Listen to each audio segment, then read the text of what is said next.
با این لنز جدید عکس گرفتی؟ عکس گرفتیم آقایان، ولی اگه راستشو بخواین دلم میخواست که از دیتیل چشم عکس بگیرم و خب من که لنز ماکرو نداشتم ولی فیلتر ماکرو داشتم، ولی با فیلتر ماکرو نتونستم عکس بگیرم. جریان چیه؟ یه دونه اشتباه اول بگیرم، فیلتر ماکرو نداریم، فیلتر کلوزآپ. فیلتر کلوزآپ یه فیلتریه که حالا بر اساس دهانه لنزت انتخابش میکنی. مزیتش اینه که خیلی ارزون قیمته، روی لنزت هم بسته میشه. حالا باید چیکار کنی؟ فیلتر رو روی لنزت سوار میکنی، درجهش رو فاصله کانونیش رو میذاری روی 50 میلیمتر. سیستم رو از حالت اتو فوکوس در میاری، چون وقتی که کلوزآپ میشه تصویرت خیلی راحت نمیتونه فوکوس کنه و بفهمه هدف تو کجاست. سیستم رو از اتو فوکوس خارج میکنی، منوال فوکوس میکنی.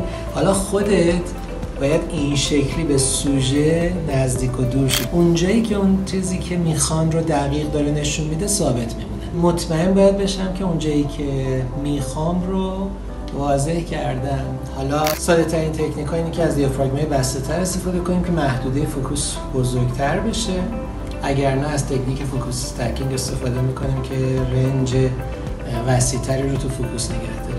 شما کاملا خوشحال بشین با یه فیلتر ارزان قیمت، یه وسیله راحت کلی زندگیتون شیرین. حالا اون مردمایی که چشمم می‌خواستین عکس بگیرید قطعا میشه باشه کاری. مرسی، ممنونم.